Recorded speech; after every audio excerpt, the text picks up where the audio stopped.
Okay, so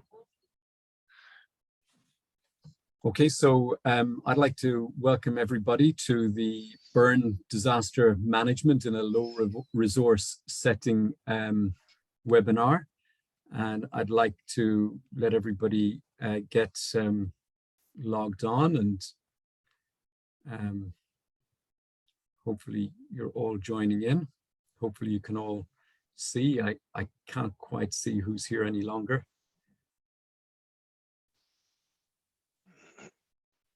Oh.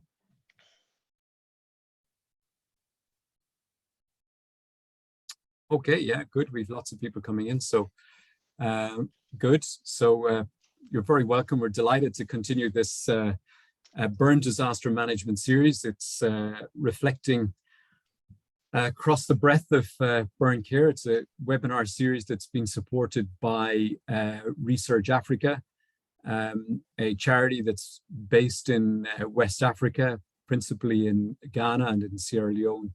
I'm very grateful to all of the support that we receive from BFIRST, the British Foundation for International Reconstructive Surgery and Training, and of course the British Burn Association. I'm delighted to welcome today a panel with huge experience in burn care, both in the acute emergency setting, as well as in later management. People who have huge experience across the world, ranging from Bangladesh to California. So we have a huge number of time zones represented here today, and literally this webinar is going around the corner. I've got some greetings from Bratislava coming in, greetings from India, and greetings from Dubai. So it's wonderful. You're all very, very welcome. It's and Venezuela. You're all very, very welcome. We're delighted to see you. Without any further ado, I'm going to introduce the panel here today.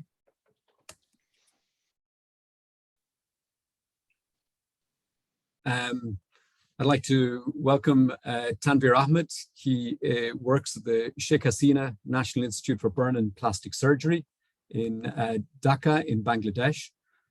We hope to have Stian Almand, who will be joining us from Norway. He's a reconstructive surgeon there, and he's also a member of the European Disaster Response Team. Apoko Mpoma, a reconstructive surgeon working with Research Africa, who has set up a major burns unit in Accra in Ghana, and he's now the chief executive of the main teaching hospital. I hope that Jared Gearan will join us, who works with the European Commission Directorate and has been on over 100 humanitarian disaster missions. Bill Hughes, surgeon and director of the Jefferson Burn Unit in Philadelphia, also works at Jefferson University, and who was also deployed as part of the American response to recent disaster in Sierra Leone. Abdullah Jallo, who's a reconstructive surgeon, a member of the Research Africa team, who led, along with a colleague, Eric Wango, the surgical response to the major burn disaster that happened in Freetown recently. He also works at the Holy Spirit Hospital in McKinney. Delighted to have Dr. James Jeng, Professor of Surgery, University of California, Irvine, who has a huge experience in disaster response. Dr. Mark Jeska from Sunnybrook in Toronto. Dr. Ibrahim Kamara, who's an operational research fellow in Sierra Leone with the World Health Organization. Dede Kwaja, a registered dietitian in Ghana. Nicole Lee, lead nurse in the London Southeast Burn Network. Alfonso will not be able to join us today, but we do have Dr. Martin, who's a surgeon in the UK and a lecturer at the Academic Department for Surgery and Trauma at the Centre for Defence Medicine in London. Naim Moyman, professor, past president of the ISBI, again with huge experience in international responses. Berta Roxon, a principal physiotherapist and hand therapist who also lectures with Interburns. And I hope that Folke Sjoberg, who is the professor of burn surgery and critical care at Linköping, will also join us today. So I see we have 140 participants or so present, and you're all very welcome from around the world. To take you through what we're going to do, we're going to have some questions now. We're going to ask you some questions, and then we'll have a presentation very quickly from Bangladesh to explain how scenarios work in that setting. Then we'll have a presentation of disaster in Sierra Leone, and then we're going to look at this in a structured way, the immediate triage, how we're going to change how we manage the airway in this disaster setting, resus fluids, how they may need to be changed, pain, how that may need to be rationalized, nutrition, rehabilitation, children, specific concerns for children in a disaster setting, palliation and psychology. These are problems that we encounter all of the time, but may need to have a quicker decision in this setting. Wound management and surgery, always important, but perhaps is something that happens after the first 24 hours. And then lastly, as part of the disaster cycle, communication, coordination, and escalation. After the meeting, I'd like to have a brief summary, and then we'll have a discussion ourselves at the end and invite you to the panelists to a post-meeting debrief. So you're all very, very welcome. I'm going to launch some polls. And so I'm going to start this launch poll now. Polls.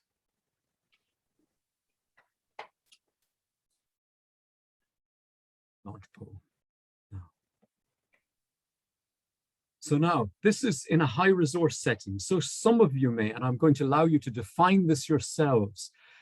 So for those of you who you're in a high resource setting, do you have a burn disaster management plan that you are familiar with? So it's really important. Do you have one that you are familiar with? So I'm really interested in this. Please all respond as quickly as you can, because it'll allow us to get through, to the discussion points later on. So a high resource disaster plan, and I hope my panelists can maybe take a little note of this as well. Familiar with it. And I'm going to now very shortly, we've more than half of the people. I'm going to end the poll there now, and I'm going to share the results. Okay, so to our audience, in a high resource setting, less than 1/3 of you have a disaster management plan that you are familiar with, okay? In a high resource setting. Okay, now for those people who see themselves as in a low resource setting, so I'm going to say now you're in a low resource setting. Can you please answer this question? So for those of you who see that you're in a low resource setting, do you again have a burn disaster management plan that you are familiar with? So I just want you to know that you're familiar with, that you've got experience in a burn disaster plan.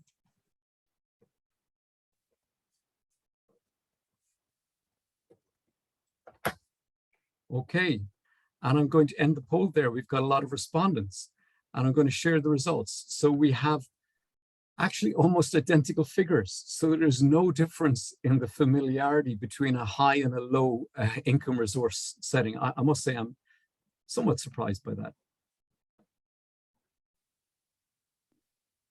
Okay.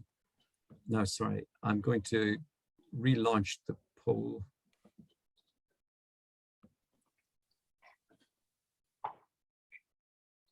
Now, this is to those attendees who are in a high resource setting. I'd like you to answer this. How many patients over 40%, so relatively modest burn size, how many patients over 40% can you easily accept today?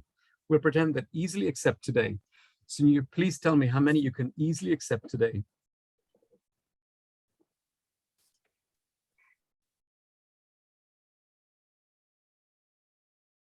Okay, please press those buttons, please. Keep on answering. We had lots of respondents quickly to the last one, so keep coming in with the same speed. Okay, so how many can you easily accept today in your unit? You've got your high resource setting. I'm going to end the polling there, and I'm going to share the results. Okay, so 1/5 of respondents in a high resource setting can accept no patients today.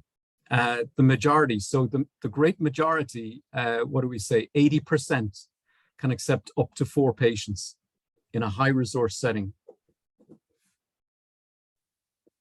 Okay, that's really interesting. And actually 3%, so a small percentage can accept over 20. So there are some units with a high resource out there. So that's really terrific.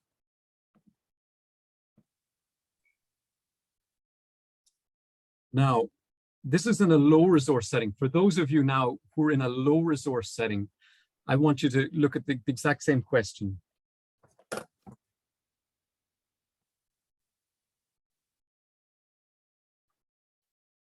So if you're in low resource, you don't have many patients, how many patients can you accept today? None, over 40% burn. So relatively modest burn, relatively modest burn. Okay, how many can you accept today in your unit? Okay, so keep on coming in, keep pressing as quickly as you can, and it'll let us get to more questions at the end. Okay, so you've got, you don't consider you've got much of a resource. So if you don't have much of a resource, that's fine. You may not be, you may be limited, or you may have a lot of capacity. So I'm going to end the polling now, and I'm going to share the poll. Okay. Right. Okay. So, well, what we're seeing is there's not anybody really able to offer huge capacity, but actually not massive difference. We have perhaps 90% offering less than 4, but that compares to 80%. Okay. So, none. So maybe double of the low resource setting can accept no patients with a 40% burn. So there's perhaps quite a difference in the structural aspects in a low resource setting, but limited resource. Okay. Now I'm going to relaunch this poll. Now this is to everybody. So this is to everybody here who's in a high and a low resource setting.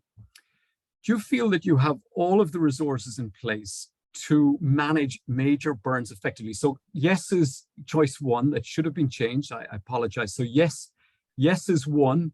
So if you've got all of the resources, yes is 1. I don't know if that's launching. Perhaps I need to, maybe it's been, no, here's the question I need to launch. Okay, the question got changed. So do you have all the resources in place to manage major burns effectively? So do you have all the resources in place to manage major burns effectively? So please answer. This is across the board. Please, everybody, want lots of, press the button. Lots of respondents, not as many people responding to this question, perhaps. Okay. I'm going to stop sharing the results there.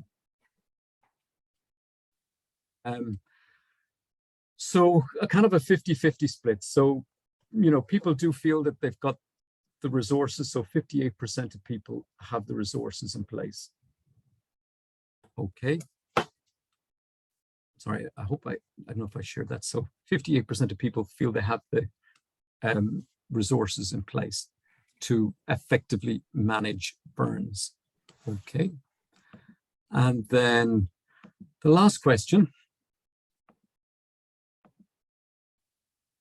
that I'm going to ask you, have you ever felt overwhelmed? Have you ever felt overwhelmed by the burden of work associated with managing major burns? So it's a single choice, yes or no. Have you ever felt overwhelmed by the work associated with managing a major burn?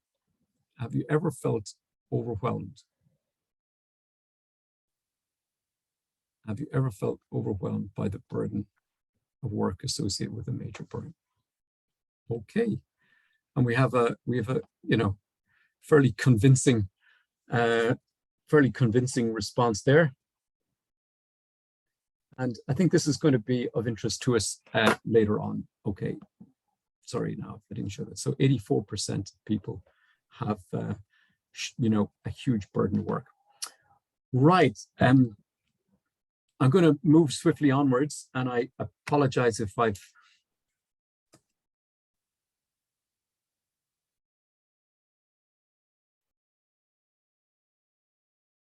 somebody has raised their hand. I'm just going to have to come back.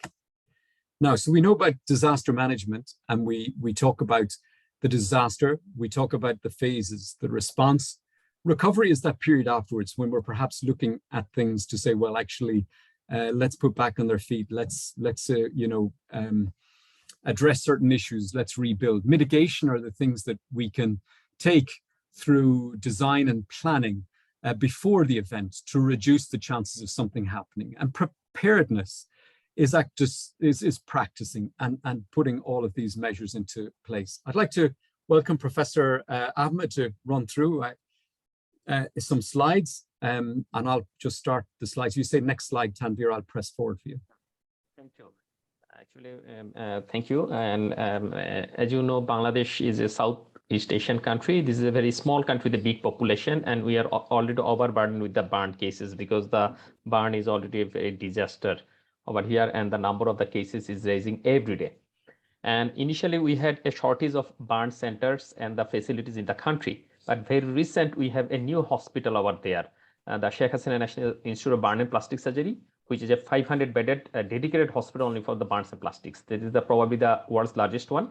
And now we can serve more patients. And this is named under the name of our Prime Minister. Actually, she has a special interest and keen for the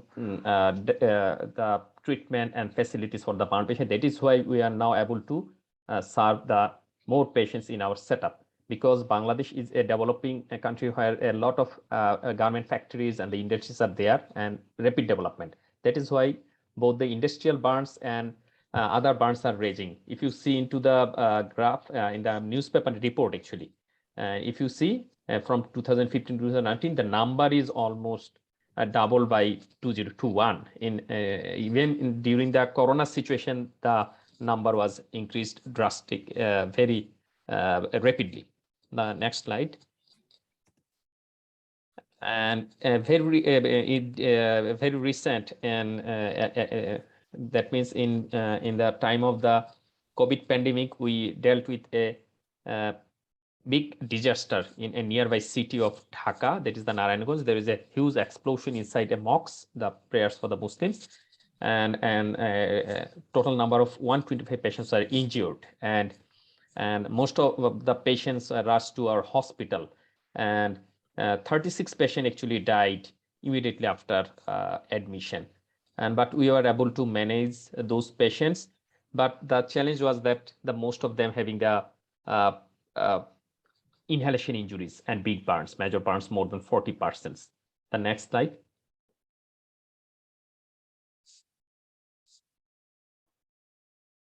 And actually, the situation is like that. The incidents happened at 8:10, and within 2 hours, patients start to rush in our hospital. But the challenge is there is no on-site resuscitation or rescue team. Actually, people used to bring those patients into the hospital. So these 2 hours without any resuscitation or any medical attention. But which actually, when we heard the patients are coming, then we called all of our staffs and nurses to rush into the hospital. So everybody rushed to our hospital, and we tried to manage the patients. But by the morning, we lost around 24 patients. And in the next slide, you will see we tried to manage the patients, and we tried to initially focused on the dressing and to segregate the patients. And we actually vacated our post-operative ward to accommodate the severe patients over there. And we actually changed our emergency room to a temporary ward for the patients. And even our staff started to dress the patient. We started the resuscitation. And in this, we tried to manage the situation. And you understand, by 4 to 6 hours, we are able to admit 100 patients. But we were in this situation, we understand we had a limitation of resources, and the government started to help us, and we were able to manage the patients. But the situation is like that. We tried to accommodate all the resources, and nearby hospital actually started to help our doctors to manage those patients, and they sent the salines, the drugs, medicines, and everything to our hospital. And the next slide. And if you see, This is the ward. This is a post-operative ward. We actually vacated to accommodate all the patients, and all of our nurses and the doctors, the junior doctors, to rushed over there, and they tried to manage those patients who are alive. And from there, we actually segregate the patients and send some to the wards and some to the operation theaters for the surgeries or the ascarotomies. And our strength was that our teamwork actually, because we have a good team and they respond to our call anytime.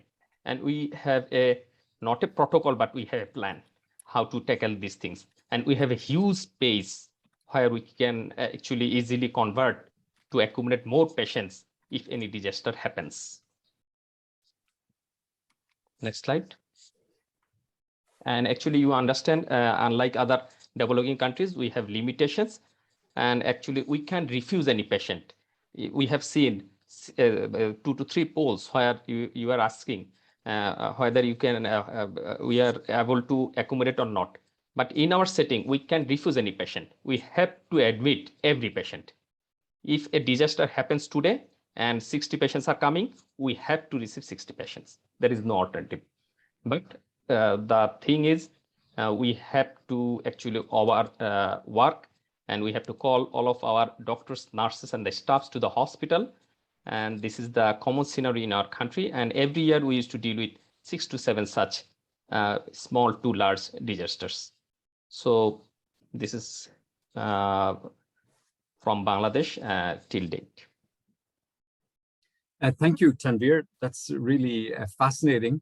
And I'd like to welcome and thank you. I'm sure there'll be huge input you'll give later on. Abdullah, I'd like to welcome you. Abdullah is a reconstructive surgeon, part of the Research Africa family. Delighted to know him. He trained with Apoko and Poma in the international unit in Accra.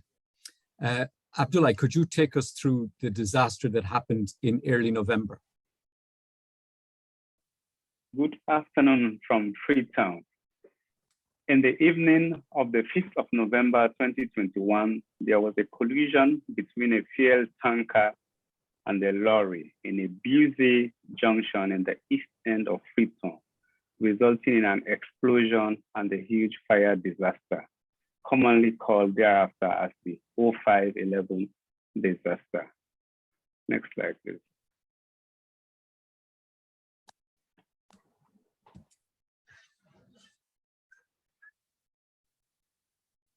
Yeah, there was massive destruction of lives and property, and this disaster actually overwhelmed the system. Next slide.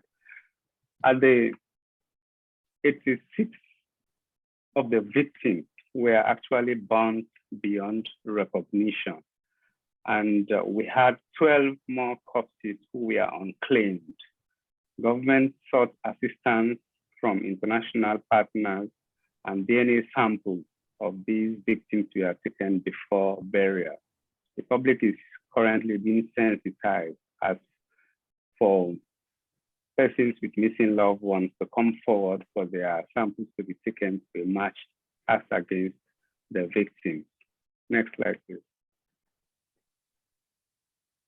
These patients were treated in 4 major hospitals across Freetown. A total of 167 patients were received, predominantly male patients with a ratio of 3:1, a wide range of total bone surface area between 13 to 95%. 94 patients survived, and we lost 66 patients in hospitals. Next slide, please. So patients were resuscitated and dressings were done, but we are not able to take patients directly to theater for adequate debridement, hysterectomy, and wound cover, because we lack the support services such as blood bank, laboratory, and provision of essential drug supplies in the initial phases. Later on, within a week after the disaster, we got lots of support from international partners and from within the country too. So we couldn't we couldn't take these patients to theater as early as we would have wanted to, because the system was actually not ready for such a disaster. Next slide, please. The survivors, about 73% were male, with a very young age group, around 26 years, with average total burn surface area of about 28.9%. The largest burn that survived was 44%.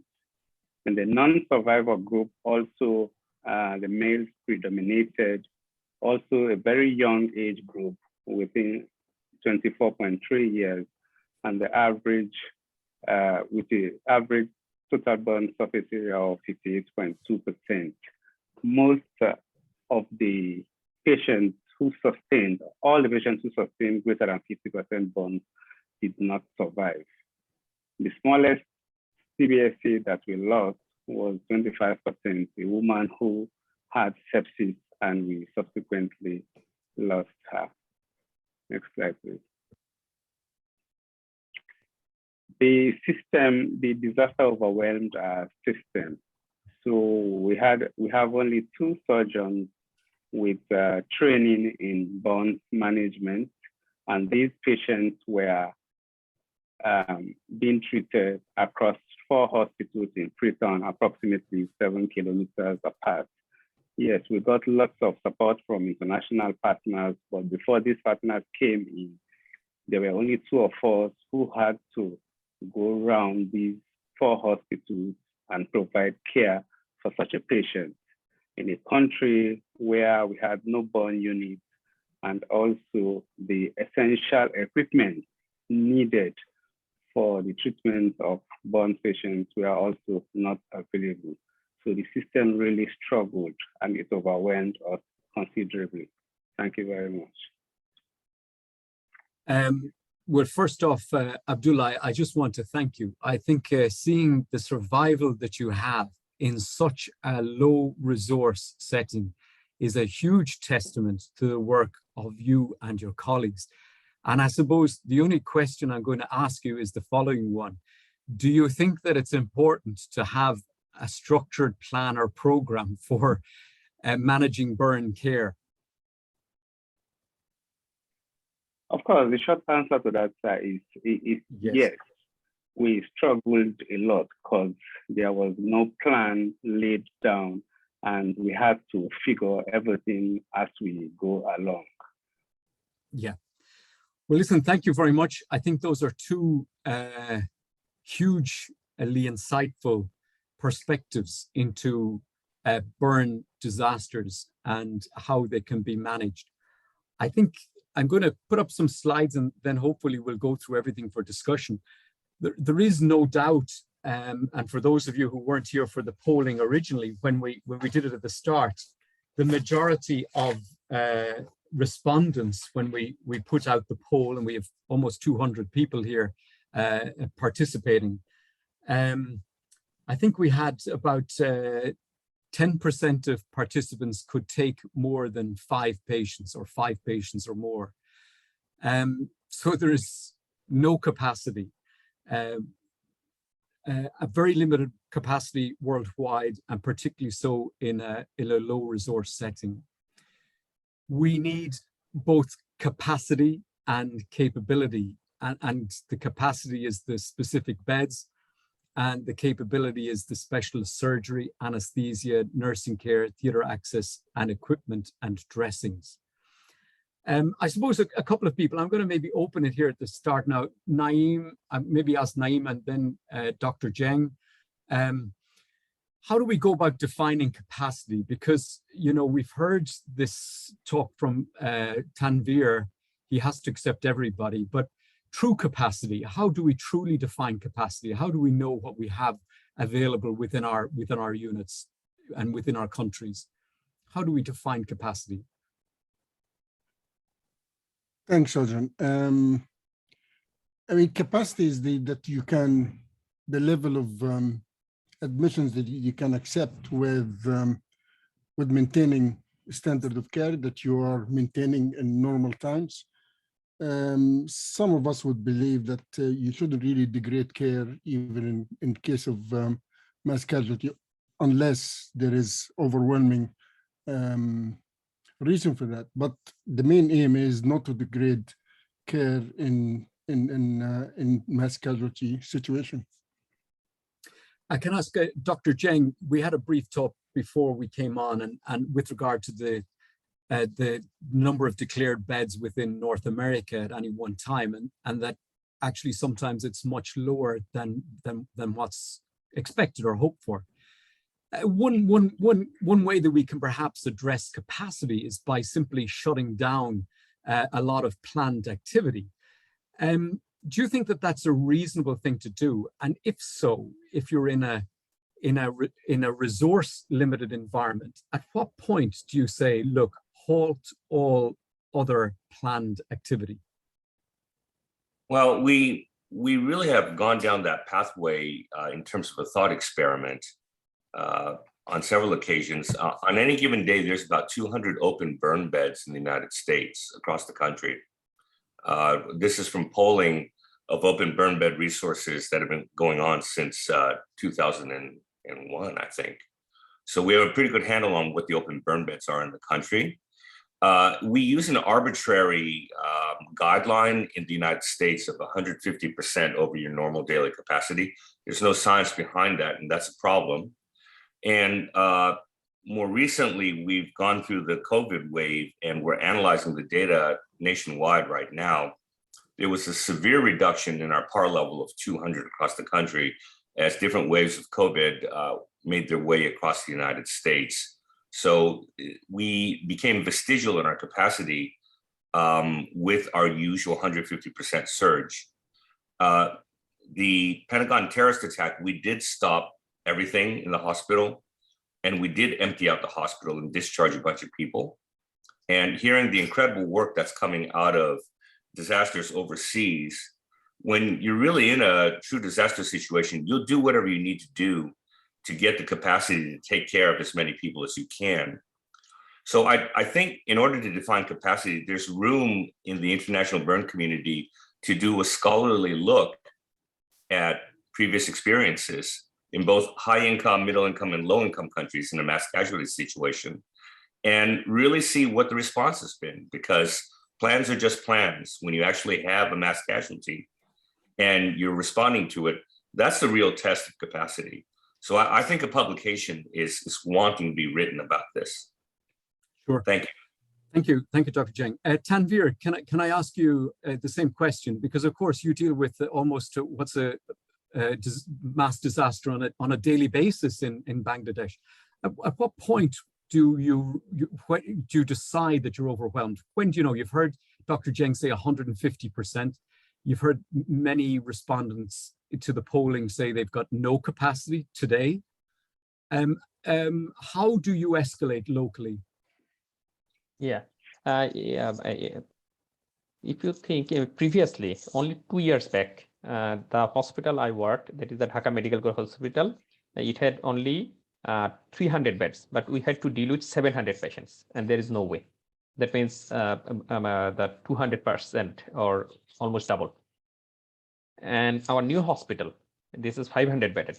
But the thing is that all the time, at point of time, each point of time, today, even today, if you calculate, the hospital is fully loaded. So how we are dealing? Every day we are discharging many patients also. But when the disaster situation happened, there is no way. As per the government, as we are the government doctors, we have to accommodate all the patients. So what happening? The load is coming over the doctors, nurses, and the staffs. And for the resources, actually, how we are managing the resources, actually, we have some small disaster fund we used to purchase. And some of the government agencies used to send some of the required things. So that is the big support. And if we require the doctors, the nearby hospital actually sometimes send some of their junior doctors to assist us. So these are the ways actually we are managing, but actually there is no specific disaster plan. If we have the disaster plan, there is some challenges also. Only 2 months back, there was a different type of incidents happened. What happened in the water ferry that was completely burnt. And in that water ferry, there were around 300 patients. So all were burnt and all were rushed to this hospital. So that is the first time we experienced with this sort of cases. And before that, we also tackled with another disaster that was with the chemical burn. Sure. So there is an explosion in a chemical cell. So it is very difficult to plan and how to tackle the things. Okay. Well, let's move on. So I suppose one of the things that we often have to do is triage, and it's defined, I suppose, as a limit of care for some to provide greater resources to those with a higher chance of survival. It's a somewhat arbitrary threshold, and it needs informed decision-making, reflecting on, capacity and capabilities. I suppose, can I ask Stian, I think you're with us. Stian, who should be doing this? So if we're in a disaster setting, who should be doing this? Who needs to be the members of the team doing a triage? I think Stan just left to go to OR. Okay. I can answer for him from Scandinavia. Okay. Well, okay, yes, thank you. We've been working. The reason why he asked me to fill in as he had to go to the OR. When it comes to actually doing the primary triage, it's always preferable if it's a burn surgeon, I would say, if you have your pick, or an intensivist related that has experience, if you have that at hand. But quite often the first triage is done in a setting where you don't have availability of that. So that is one concern, of course. Dr. Jeng, you put up your hand. Would you like to come in? Yes, we've actually been moving along in the US about how to do triage in a mass casualty that encompasses a large portion or all of the United States. There was a publication called Actionable Triage Tables in the American Burn Journal not that long ago that spells out basically a bunch of different tables that could be called out nationwide in the United States with ever increasing severity of restriction of care. And the American Burn Association would convene a working group of the past president, the future president, and the sitting president, along with the central office, in conjunction with the US government, to call out, based on situational awareness, which of those actionable triage tables would be recommended for use in the United States. We've looked a lot at the legal considerations of this. We've talked to the federal government about this, and at the moment, it's our modus operandi for how to restrict services in the United States in a really big mass casualty. So we're going to be using those version 3 of the triage tables.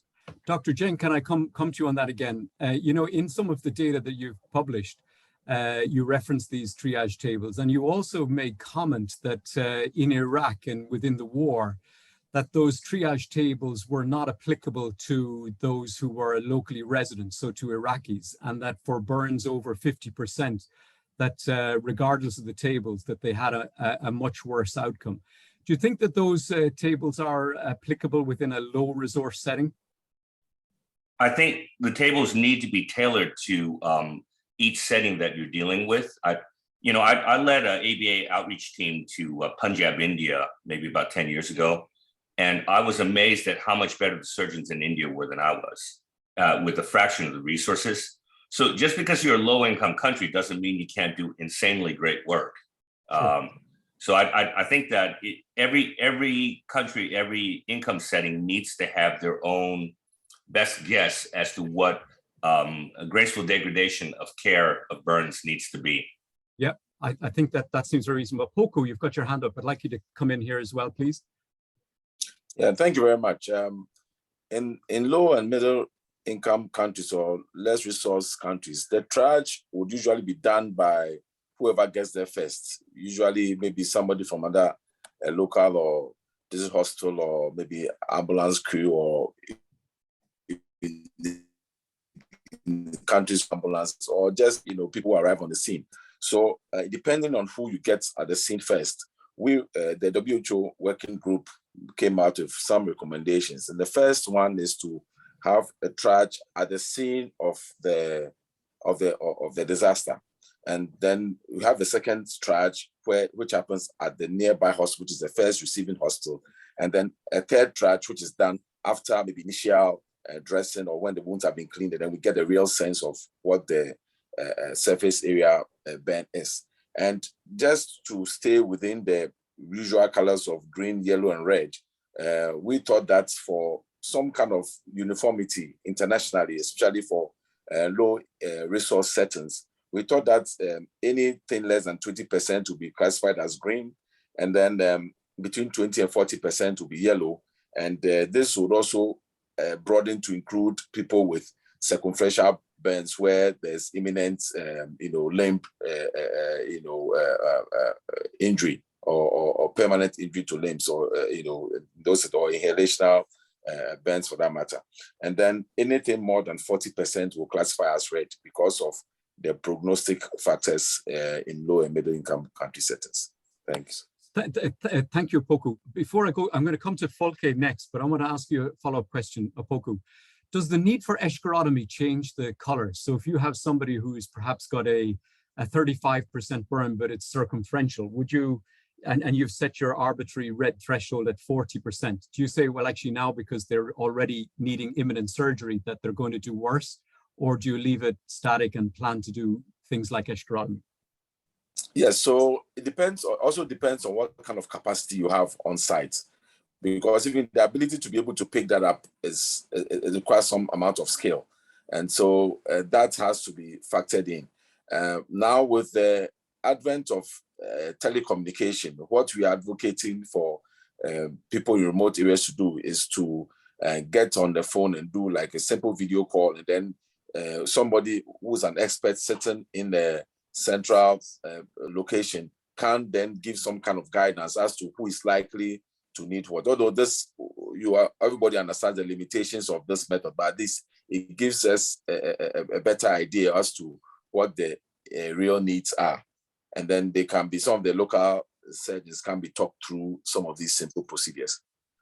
Okay, I see we have a lot of hands up now, but I'm going to give to Folke, and then I'm going to move on. There'll be lots of opportunity. You can come back to this. There are other. Folke, did you want? Just a few things that I'd like to mention. First of all, the low and high income countries, you also have to bear in mind the number of burns that you usually care for. In the very high income countries, the number of burns in percentage are decreasing. So the capacity at the other end of the scale is decreasing. So for example, in the Nordic countries where we have very few burns injuries, and it's still declining, we have really to gather together to get enough burn beds to take care of any disaster setting. So that's a new thing to look at. Also, another issue is that if you have few burn beds, you have really the possibility of using other ICU facilities for the early care of the patients. So you actually, when you triage the patients, you might triage for the first resuscitation couple of days, and then you need to triage for the surgery, which is a completely different story as far as endurance and the ability to undertake that over longer periods. So I think that those are issues also to relate to. And I would like to comment also on Puku's idea about triage. Triage can be made either at the site of the accident, but you also need to triage later on when it comes to locating the patients to the different treatments options that you have available. And then my last point is also the ambition that Dr. Yang was referring to in Scandinavia, given the normal disaster setting with up to 150 patients, which with normal, so to say, disaster, if it's not overwhelming more than that, our ambition is to maintain the treatment level that we do have during regular conditions. And that's very much influenced by the very good results that was, for example, shown at the Taiwan recent disaster, where they have had excellent results. Thank you. Thank you, Folke. Very good points. Niall, you want to come in briefly? Yeah, thanks, Oren. I think whenever we talk about burns mass casualties, there's often two very important branches. There's disaster management, which is a huge topic in its own right, and there's what happens about burns management. And I think one of the things that's often forgotten and not put into context, but I think Dr. Jen and others have sort of alluded to, is that the risk associated with any disaster is proportional to the hazards and the vulnerability. But if you're talking about it as a sort of scientific formula, those two things are divided by your capacity, and the greater your capacity, the risk is therefore a smaller fraction. So it's all about understanding local capabilities and the planning and resilience. The fact that we're talking about it is something that will naturally improve your capacity. You're going to be thinking about things and potentially putting plans in place, having phone numbers you can call. So I think there are two things we need to just be careful of: the disaster management and then what to do in the event of a pure burns disaster. I'm just going to ask this, Apoku. We talk about these things all the time. Cooling the burn, how, and maybe come back to Dr. Jing as well. Cooling the burn, is that something that we can expect to happen in a mass casualty? And is it something that we recommend? Or is that something that gets forgotten about? Apoku, perhaps first, or Dr. Jing? Apoku. Yes, thank you very much. This is one of the public education topics that we've been trying to drum home, and it's a very important point, because we all know that cooling the burn within a couple of minutes of the injury would affect the outcome significantly. So that's something that happened, but it also depends on the location where this had happened. So that where there's unavailability of water, then it becomes a real challenge. But we've had one of the burn disasters in Ghana where this occurred, pre-mix explosion, but occurred right by the sea. And so most of the guys, fisher folk, they just jumped into the sea and got some cooling from the seawater. And so some of them were able to do better with that. But it is something that should be done if it's possible. And most people will instinctively reach out for something to cool the burn anyway. Sure. Thanks, Apoku. Well, I'm going to move on then to airway. We know that the airway is the next most important thing to protect, but in a resource-limited mass casualty situation, there may be limited ability to intubate, there may be limited ability to ventilate. In fact, there may even be limited oxygen. And a study that Dr. Jeng has written about in the States is that when all hospitals in the States are looked at, only 40% of hospitals are storing oxygen at or above capacity requirements. So it's important to mitigate this. And I suppose we can do that through limiting national planned use of oxygen. We can do that. We spoke about potentially reducing planned activity. We can reduce elective surgery. We could reduce planned elective surgery if there are intensive care units within the setting that might be used afterwards. And it is a possibility that excess from plant, if there are oxygen plants associated with the hospitals, could be bottled and sent via production and shared with other hospitals. There is a possibility to rationalize ventilation and to save oxygen for those with symptoms of carbon monoxide poisoning. I suppose these are extreme situations. Two colleagues I'd like to invite in on this are Folke and Dr. Jeng. Dr. Schoberg, what do you think about these ideas of limiting oxygen use? Have you ever seen it, or Dr. Jeng? I can just talk from the Swedish setting. We have oxygen enough, so I've never encountered in 40 years any lack of oxygen. We've trained the national disaster plan, and when we did that, we actually made people being intubated at the site if there were people there to be able to care for them, and the transportation was enough. The training thing is to actually intubate early, because we often have the capacity to, at least in the early phase after the disaster, use the regular ICU trauma capacity, so that can support us. But I understand that that's just for our setting in the Nordic countries. It's most certainly different in other locations. Dr. Jen, can I bring you in? These are, ideas that are written as part of the AmeriSurge website and papers that have been published. They certainly seem interesting, but are they exclusively for those situations where there is a viable extraction plan, where there is a very strong network? In other words, are these ideas really only suited for a North American or Western mass casualty event? I don't think that that the U.S. is that far removed from even the lowest low-income countries in some of the stuff that we're planning for.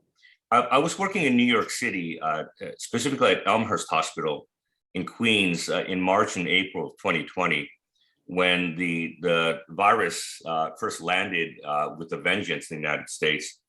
And I will tell you, we were running out of oxygen. We literally were running out of oxygen in the building, and I was stepping over dead bodies in the ED. We were talking about using transport ventilators hooked up to 2 patients. And so it's a reminder of how we can go from a high-income country to insanely austere situations in a heartbeat. And I think we're all subject to that. Okay. We've been planning the United States for 3 different scenarios for burn mass casualty: 200 patients, 2,000 patients, and 20,000 patients. And each scenario is a different scenario. And we've been working closely with the US federal government in these 3 different scenarios. So you can imagine 2,000 or 20,000 patients brings us into a massively austere environment. And remember, we can only surge to about 1,000 to 1,500 beds in the United States on any given day. Yep. Okay, thank you. Can I ask, Abdullah, you've been involved in a resource limited setting in your response in Sierra Leone. I'm not really sure. I know all of these individuals who were burned outdoors, but there may have been a degree of smoke inhalation among many. Did you have good access to oxygen? Was that something that was problematic, or was it readily available for you?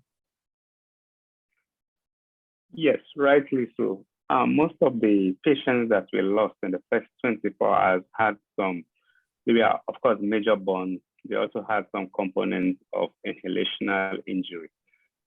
Access to oxygen is a problem, even at normal times in country. You can imagine what would happen in the setting of such a disaster. We also don't have intensivists, and we have only 2 anesthetists in government service. So that one also compounds the problem. Yes, oxygen availability is a real issue in the country. And did you have to rationalize it in your setting? Did you have to ration oxygen, in your setting?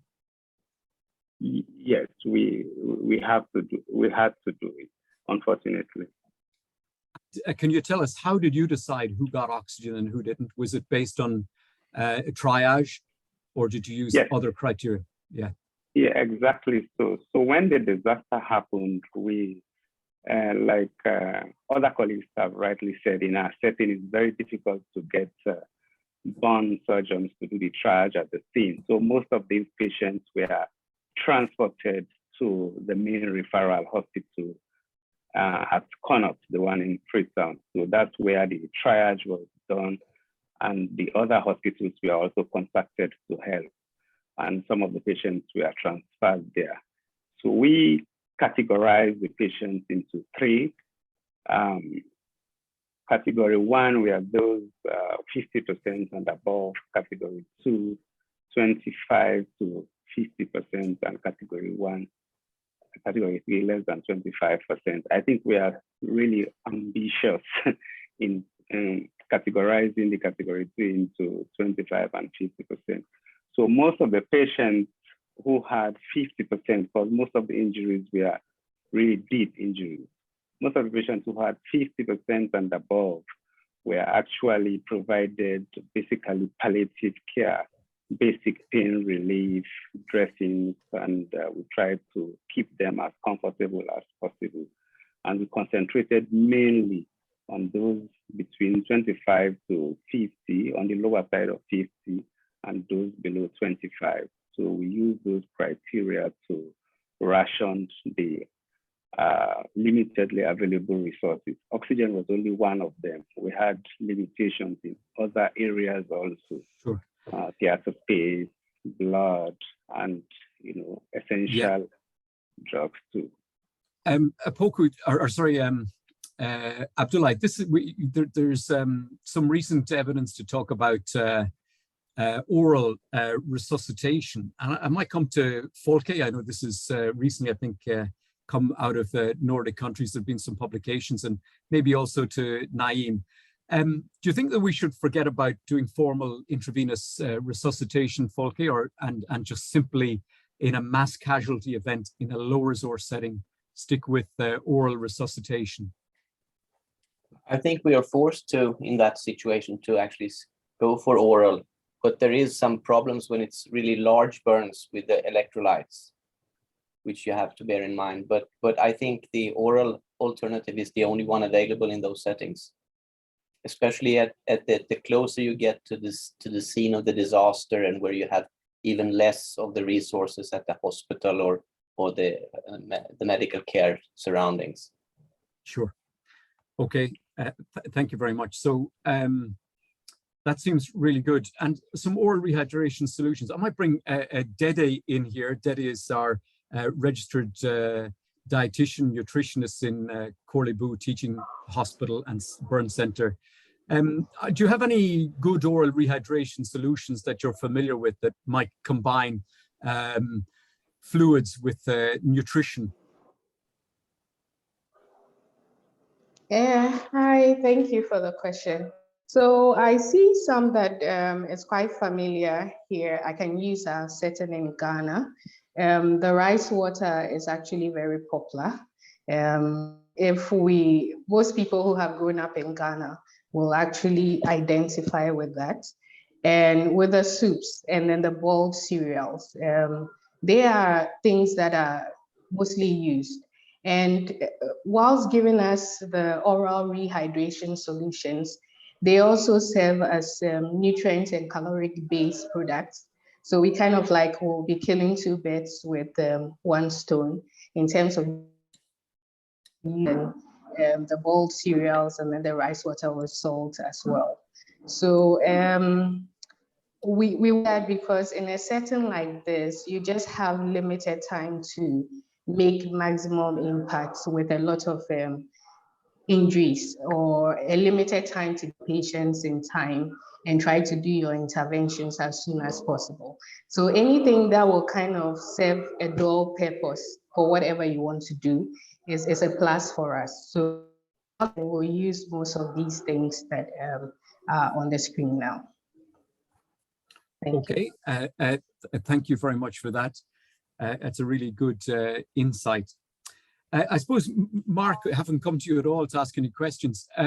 There's a recent paper, and I'll just reference it here, and it's from the Technical Working Group, and Stian published that. And initial fluid rate of 100 mils per kilogram for 24 hours was possibly acceptable up to, it seemed, 40 to 60% burn. It seems like a relatively crude way of doing things, just 7 liters for a major burn, but that was acceptable. Do you have any thoughts on that? Is it enough? Would you support this kind of approach in a mass casualty event?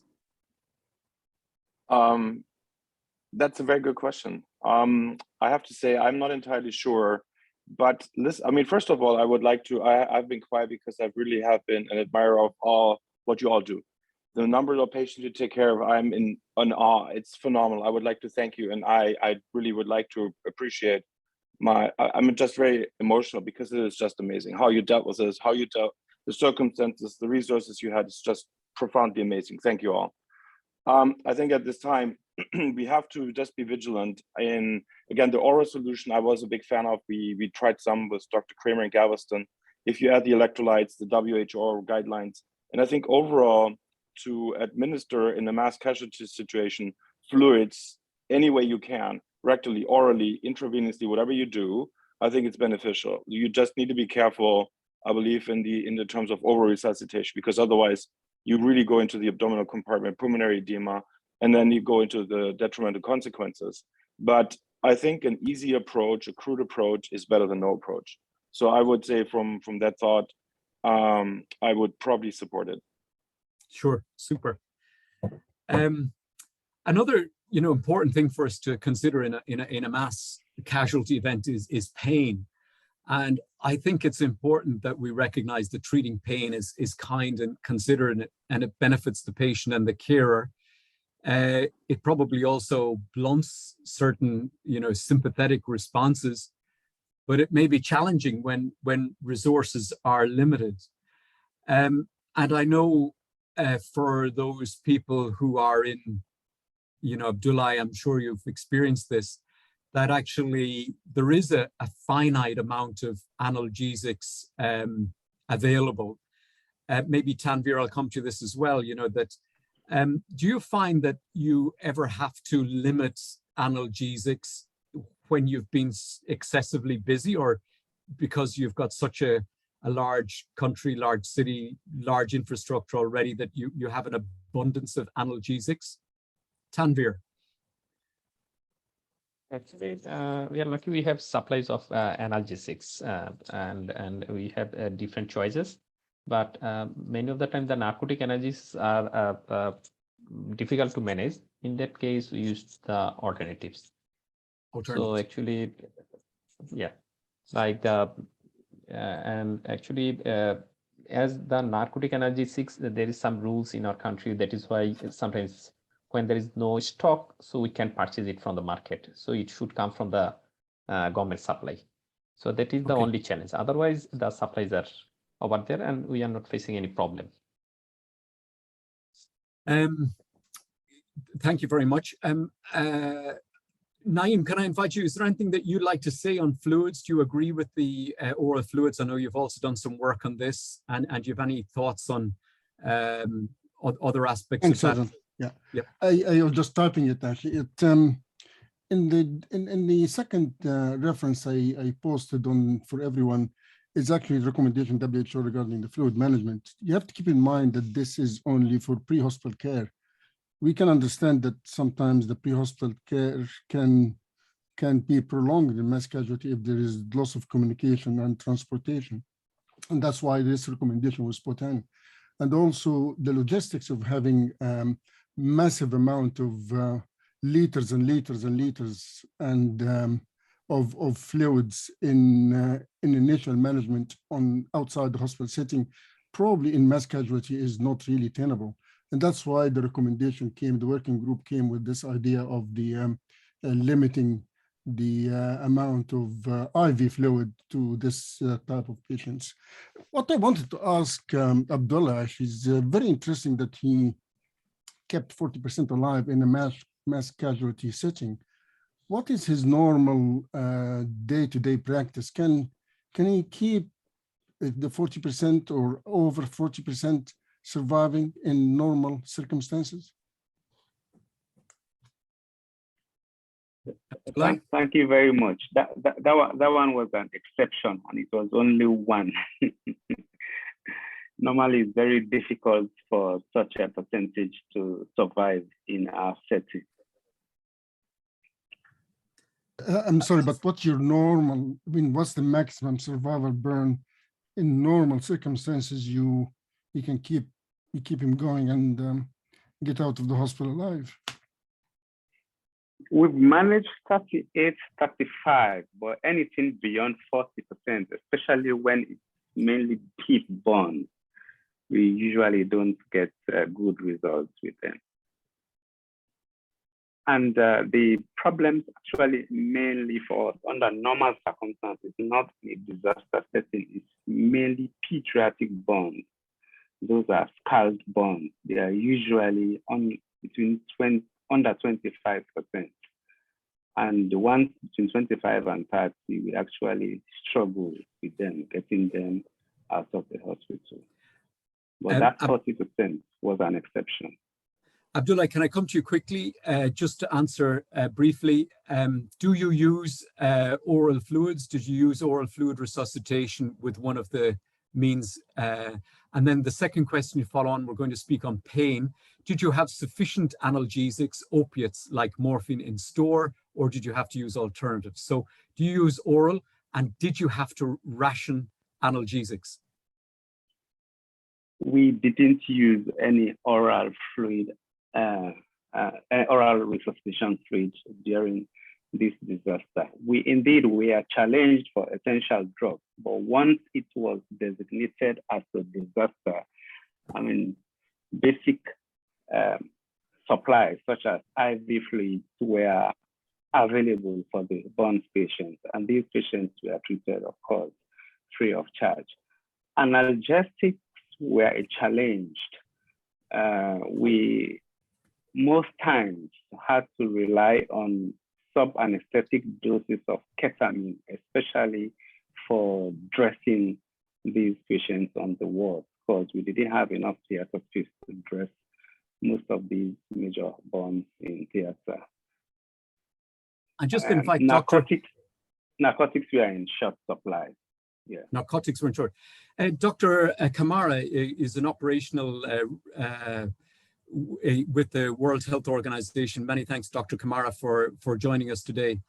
Opiates are part of the World Health Organization's designated essential medicines, but I understand it that they are not routinely included in the drugs that are sent to mass casualty events.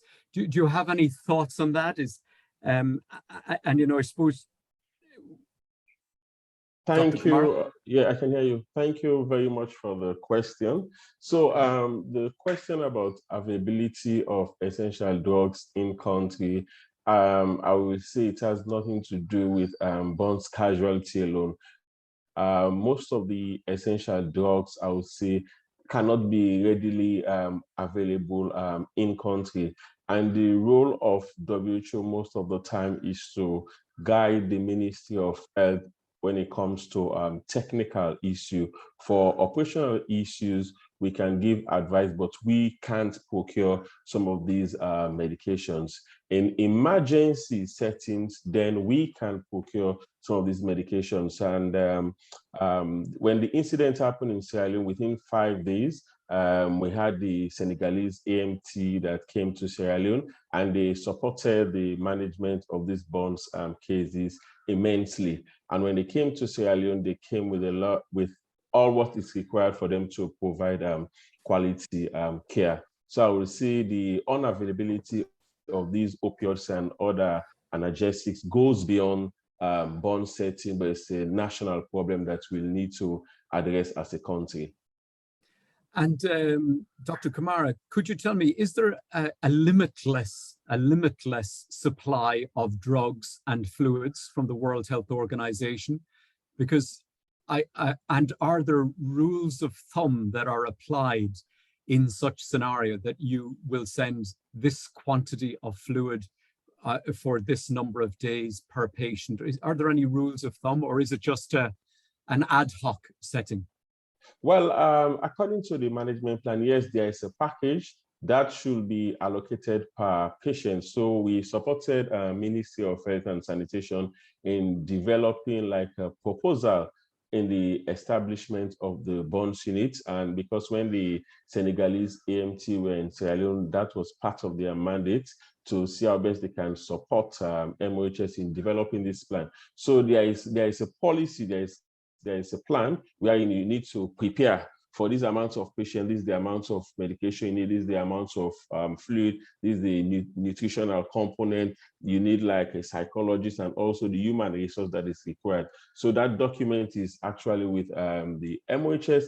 And personally, from my own opinion, I think what happened 5/11 is an eye-opener for us to actually build back better and see how best we can strengthen our health system in Sierra Leone, not only to address burn incidents, but other public health incidents that might happen in the country. Thank you very much. Nicole, I know you've also worked with Niall. I'm not sure if he's still with us, but do we have facilities within the UK? Do we have stores that we can call on, or what do we do if we kind of desperately need medications in, let's say, a country like the UK? So yes, there is a preset plan with host of drugs, fluids, dressings that have all been preset by our CCG colleagues. I don't know the exacts what's in them, but I know there is actual places where these are kept. So CCG being the care commissioning group, for those people who may not know, so that there's actually agreed. So as I understand it, that you ring a special number and there's a locked warehouse, and they have all of these resources available. Folke, of course, and maybe Naeem, you're both involved a lot in the more international aspect.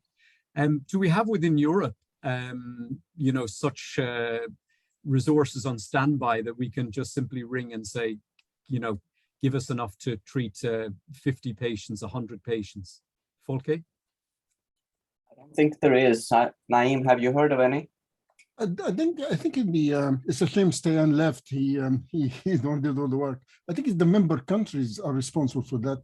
I can see a comment here from Phil Coburn in the chat box about the UK situation, that there is a resilience unit, national ambulance resilience unit.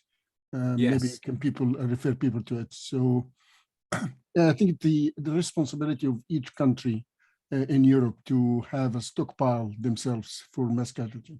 And in the Nordic plan, we have the same setting. Great. That's good. Now, later on, I suppose drugs that might we use. We've talked a little bit about the propranolol and the metformin before. I suppose they're probably more difficult to use in that setting. Dr. Jeski, should we be, you know, introducing these as standard, you think? Or we have Abdullah's put up his. Dr. Jeski, I'll come to you first, and then.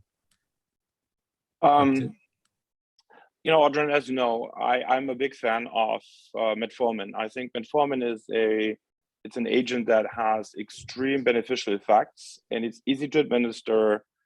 You almost never observe hypoglycemia. Lactic acidosis is one of the concerns, but also very rarely. So I'm a big fan of administering metformin for various reasons. Propranolol, it's a little bit more diligent, just to monitor heart rate ongoingly, continuously monitoring the blood pressure.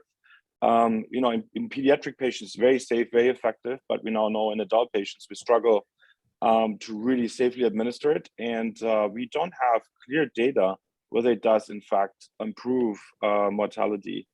But I think for easiness and for safety, I think metformin would be an agent to, you know, even as a suggestion today, getting investigators together and saying we should try a trial around the globe to see, can we give this and does it affect outcome? I would be happy to be part of such an endeavor.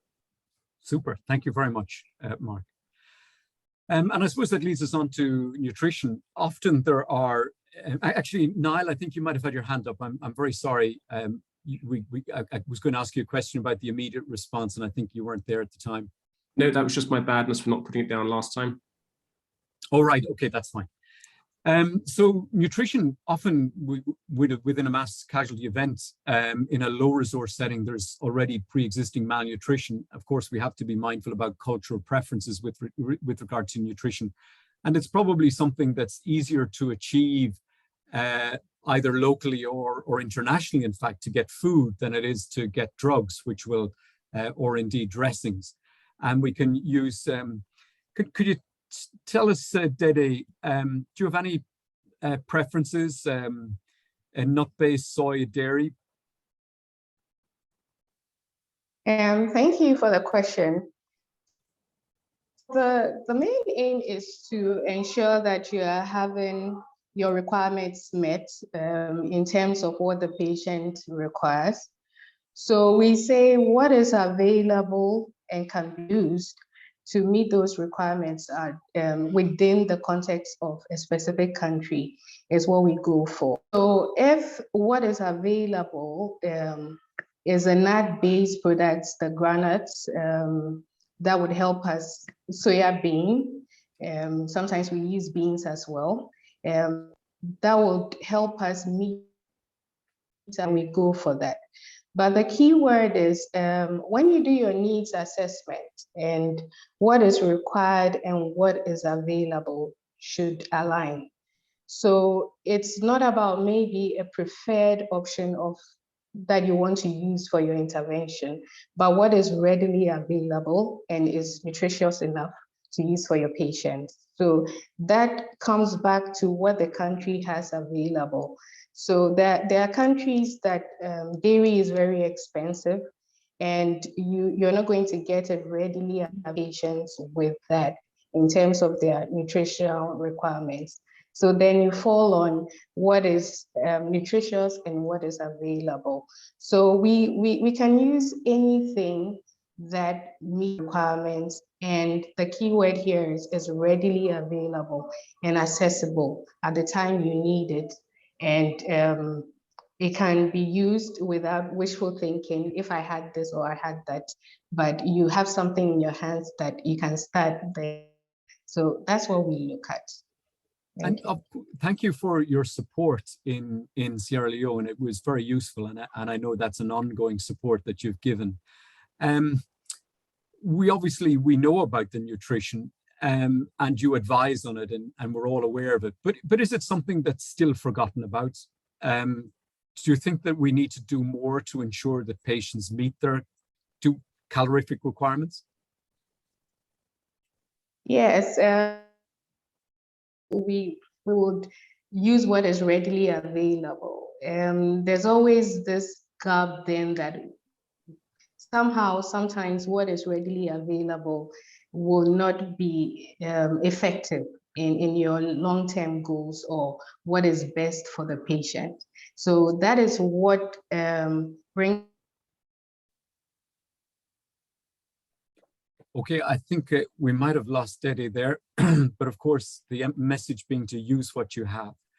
Very important, I think, to calculate the requirements, and also the idea of measuring the patient's weight is very important. Dede, you're back? It's not. Up to 30% can very likely easily take supplementation orally, and over 30% may need supplement enterally. I see there's a few chats coming in. I might ask Niall to see if there's anything there. Sorry, I think I went off a bit. Okay. Sorry, I'm back. Oh, great. Yeah. Great, Dede. I might ask Niall and that if anyone could join and see if there's anything in the chat that needs to be highlighted. But I suppose there's still a need, isn't there, Dede, to calculate the requirements, and that we should be aiming to meet at least half of the requirements within the first week in a DOI, and we can use these high energy pace, and it is, as you say, whatever is available, and to recheck the weight. And another aspect of the care is rehabilitation, and we need to start it early. We have Alberta, I hope, still with us online. Alberta, you have a lot of experience in this. Maybe we don't have Alberta at the moment. Hello, Shelley, I'm here. Oh, are you? Oh, yes, hello, Alberta, yes. So would you like us, this is in a mass casualty event. Should we forget about it, or what should we do? There's a lot of patients, but you're on the scene and you're playing your role. What are you going to tell people in the mass casualty event? Thank you. Hello, everyone. So usually the mass events, I believe most people would tend to forget about rehabilitation. Everybody will be in a hurry, especially to do medical resuscitation.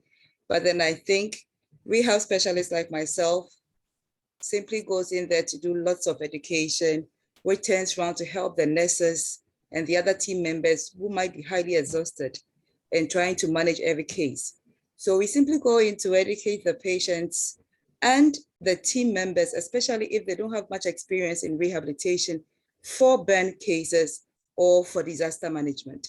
And in our rehabilitation and education, we tend to encourage them to appreciate the fact that if we get these patients moving early, if we get their stretches going on, if we get reducing their position of safety and comfort, which usually is leaving them in the flexion positions, which we could do through splinting, through mobilizations, through stretches.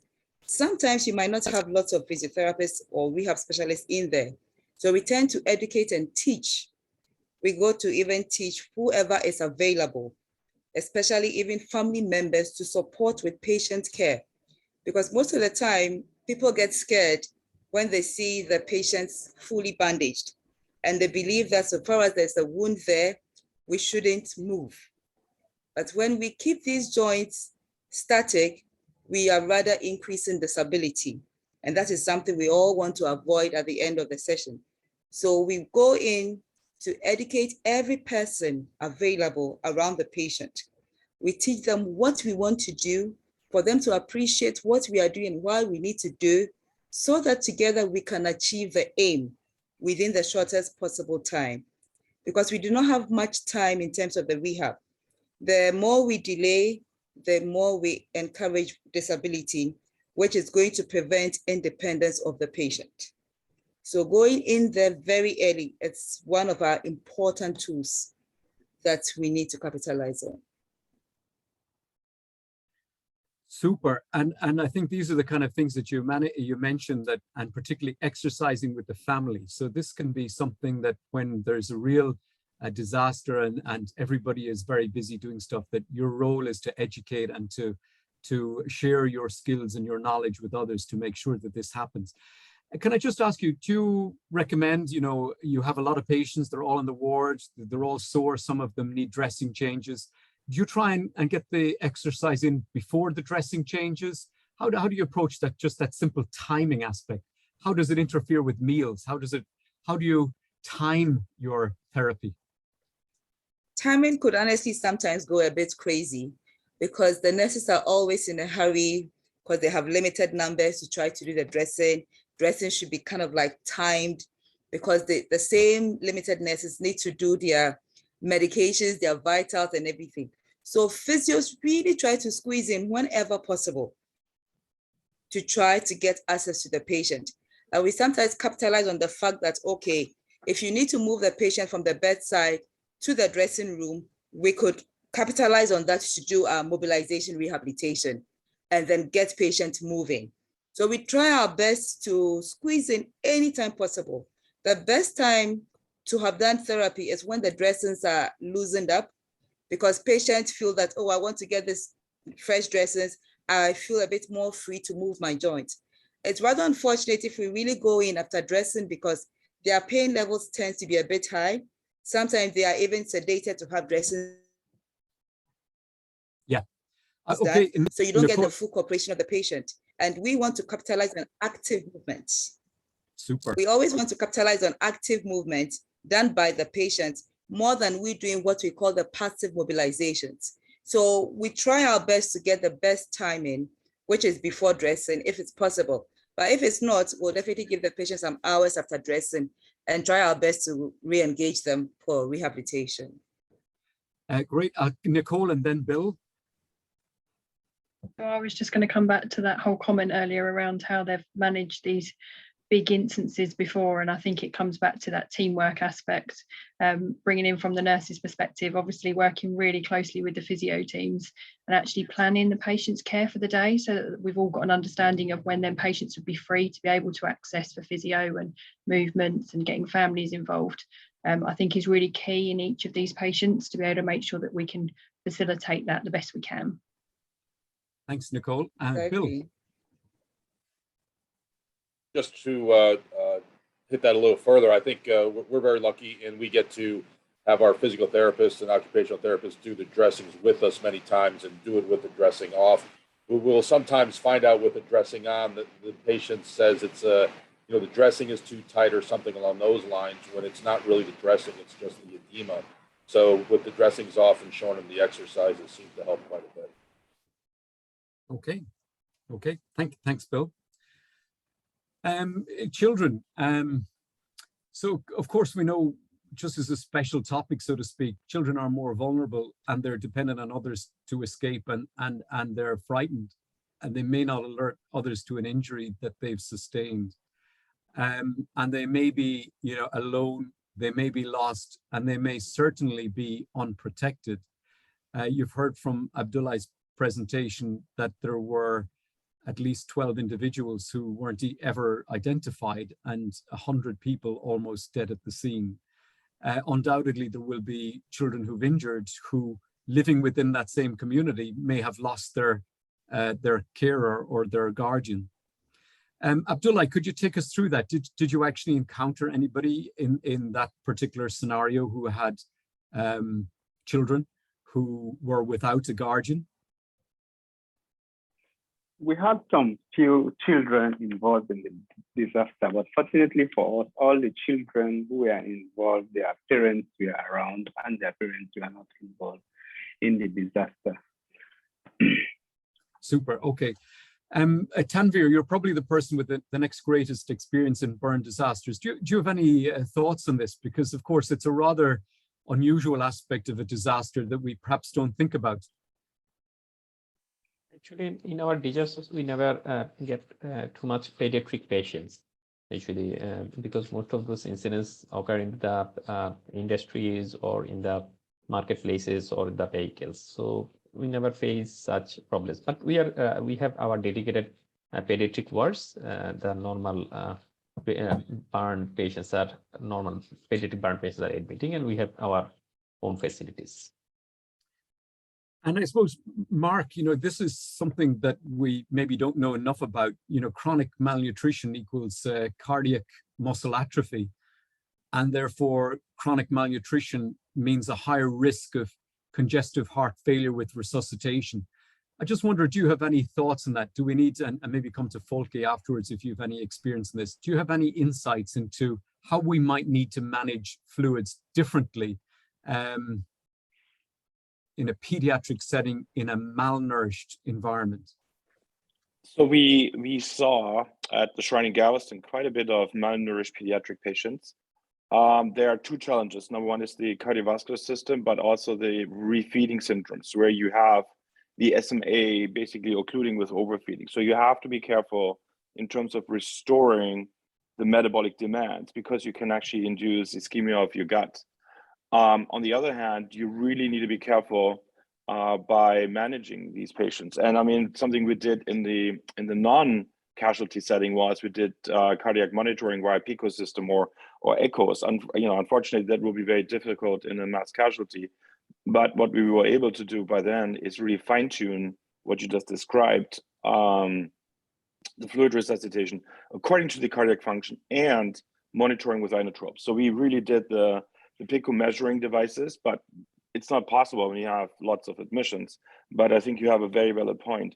You need to pay attention to these chronic malnourished pediatric patients, cardiovascular, gut, as well as liver. So that's a very challenge. And it's a very diligent patient population to deal with, even in a non-casualty setting. Thank you. Thanks, Mark. I suppose when it comes to children, we may need to give higher priority when considering pain needs and also give a higher priority with regard to palliative care. And palliative care is challenging. It's very important.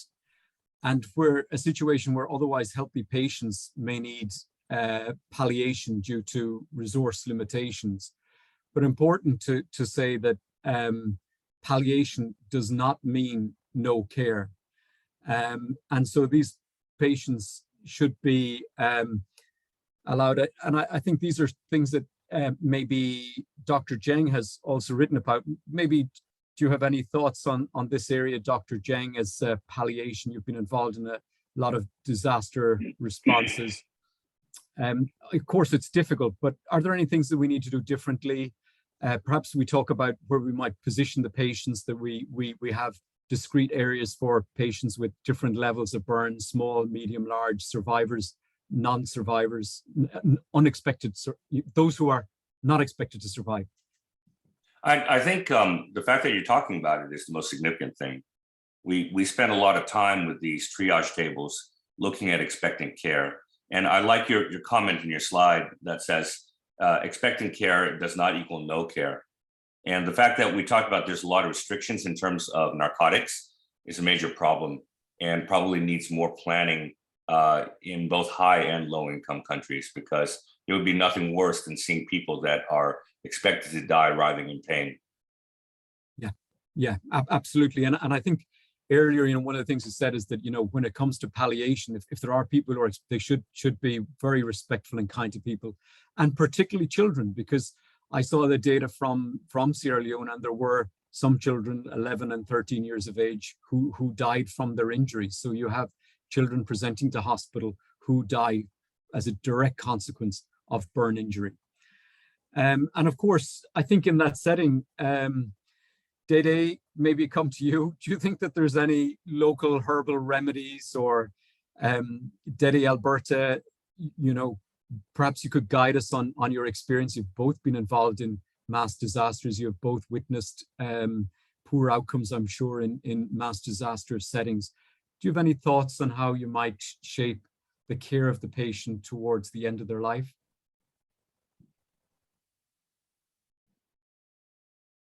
They might have a little difficulty coming online, but I suppose the thing to emphasize is that patients who are still at the end of life, they can still have fluids, they can still have analgesics, and they should be kept warm. I mean, they should be kept comfortable. They shouldn't be just left stripped bare.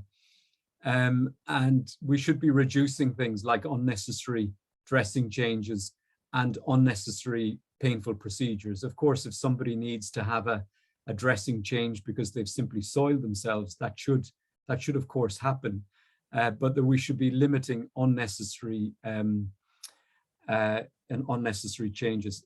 Dr. Cheng, you have your hand up again. Adrian, just very quickly, we should include the topic, or at least have it in front of mind, about care of the care providers. Yes. I was emotionally traumatized in New York in 2020, and I was emotionally traumatized with the Pentagon terrorist attack. And we don't talk about that, but I'm sure that the people responding to the Bangladesh disaster and Sierra Leone disaster, these were emotionally traumatizing responses for the care providers, and we should not ignore our own mental health. Absolutely. I've got a lot of people coming in on that. So that's, I'm going to go to Alberta, and then to Abdullah. Thank you. And then to Ibrahim. Okay. So usually when it comes to family support, I think that's one of the areas that rehabilitation tend to focus on, because we always would want to do the education and give psychosocial support. So most of the time we would want to always engage family members to even appreciate what we are doing and to continue. And then other times we always make sure that they appreciate what is happening in the environment, and not to blame the patients too much because they are not in their right frame of sense, and the pain that they go through is mostly unbearable for them. We appreciate what the family members also go through. That's why we try our best to give them that psychosocial support. And I think it's one thing that most rehabilitation specialists do. I wouldn't say we do it as much as the clinical psychologists would do, but from our background training, we are taught to do a lot of that. And with my experience in burn care, I believe that we are trying very hard to incorporate a lot of psychosocial support to family members, and even for the individual patients themselves as well. Thank you. Okay, I'm not sure, Abdullah put his hand up, but he might have lost his signal. I think Ibrahim, so Dr. Kamara, you'd like to comment, please? Yes, so I think Jimmy raised a valid point. Most of the time when we are providing care, let's say during emergencies, or let's say during a burn incident, we don't focus on the health of the healthcare workers. So it's very, very important when we are developing a burn package or plan, we should also focus on the health of the service providers. So like the Senegalese EMT that came to Sierra Leone to support us. So they had a psychiatrist as part of their team. So when they came, I was assuming that his role was to provide services for the patients and also the relatives. And he said, no, my main focus of coming to Sierra Leone is to provide care to our team members. And I think that was something that was unique. And I think moving forward, when we are establishing any burn AMT, I think part of the core members should be a psychiatrist that's going to provide care for the service providers. Thank you, and over. Thank you, Dr. Kamara. It is a very valid point, Dr. Jeng and Dr. Kamara. We saw in the polling that 85 to 90% of respondents said that they had felt overwhelmed by burn care. So there is undoubtedly a need here. I think it was Abdullah and then Dede would like to come in and comment. Yes, exactly. I think Abdullah, then maybe Dede. Yeah. Yes, I think this point need not be overemphasized. It's extremely important. And like Dr. Kamara said, the Senegalese had a clinical psychologist as well embedded in their team. Yes, he provided support for their team members, but also provided lots of psychosocial support to our patients, which we appreciated very much. And the point I want to emphasize here is that they are actually the experts and they actually see the warning signs. I don't think we should provide psychological care to providers who actually seek help, just the providers who seek help. I think there should be a structured way that it should be provided to the team so that we don't allow it to get to a very severe point. As for the patients themselves, yes, it's extremely important. In our part of the world, in addition to providing scientific clinical support, we are blessed that it's a highly religious society. So most times we bring in the religious leaders to assist the clinicians in providing comfort for those patients who will think, and their family members who will think will not survive the injury. Thank you. Abdullah, I'd like to ask a follow-up question. You know, when I read through the data, I had a reaction a little bit like Mark Jeske, that actually I found it deeply upsetting to think that there were perhaps 200 to 300 people who were injured, 100 dead at the scene, 180 or so presenting to hospital. And while so many survived, actually so many died. And you and I had conversations and you said, I'm exhausted. And I know that your colleagues were all exhausted. Do you think that it's wise for us as carers, and we are all here, clinicians mainly, involved in it, do you think that we need to enforce a timeout in our own schedule when we're responding? And I might bring Dr. Hughes in on this afterwards. You know, you're there, you're committed probably 24 hours plus every day almost. Do you think that you should have a break? You know, could you just give me a guide? Do you think you need a timeout? And maybe also, yeah.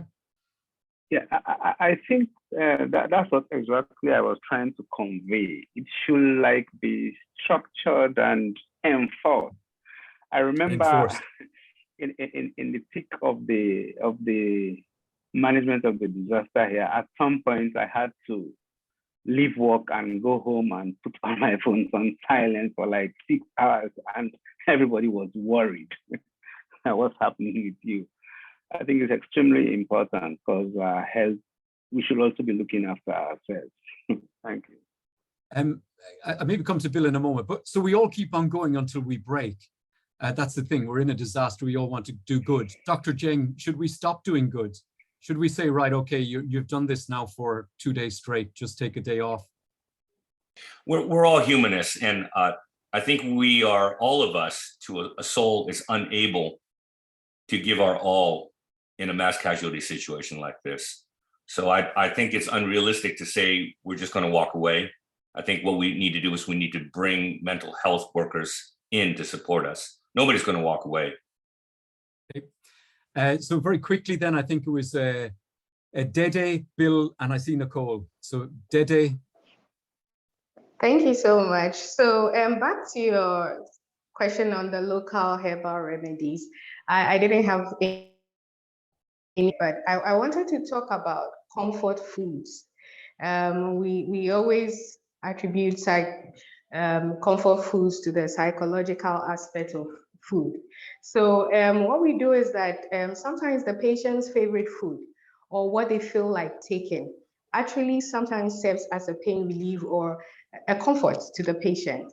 It may not be nutritious, but at that moment it's allowed because we are looking at what would give the patient. That's truly brilliant. That's a brilliant comment. It's a brilliant comment.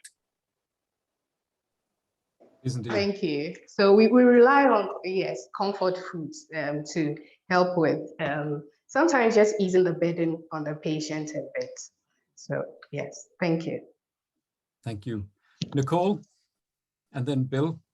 I think that was it. I was just going to come in and say, I think the conversations around looking after the team is really, really important. And I think it's something we underestimate massively.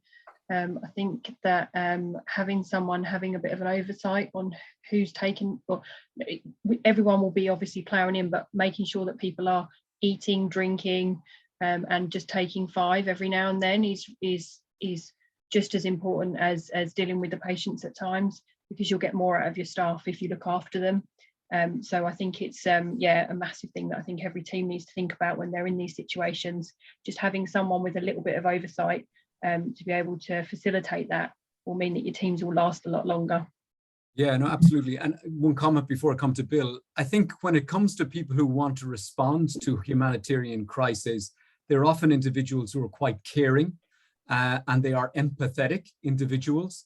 And actually, when they find themselves in an unfamiliar environment with this complete chaos and poor outcomes of young individuals, that it's deeply disturbing. So I think that there is a real issue with this, not just locally, but particularly with regard to external response teams. A lot of people are coming in. Oh my gosh, we do have to move forward. Let me see, Opoku, I'm going to let you come in. Bill, I'm going to come to you about the surgery. Opoku, you wanted to come in on this?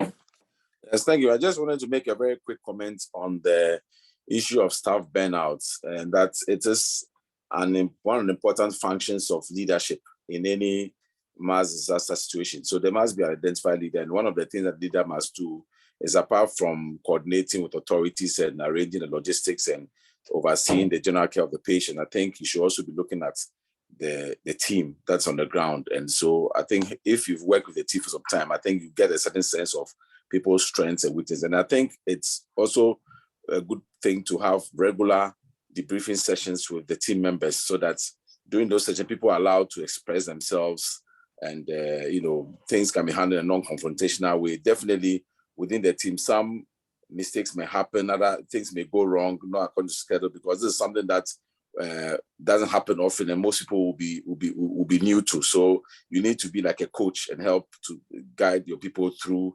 some of these experiences and help them to express themselves. And then when you notice that somebody's flagging, then you may then need to maybe call them out and say, look, although we know you are keen to, maybe you need to take a break, or you need to or you need to arrange for some other support for them, as required. So I think the leader needs, to have but of course the leader themselves also need to also have ways of trying to do their own stress levels and, etc. But it is something that, like my colleagues have said, it's important in making sure that the team gets out of this unscathed, and then can also learn lessons for the future. Thank you.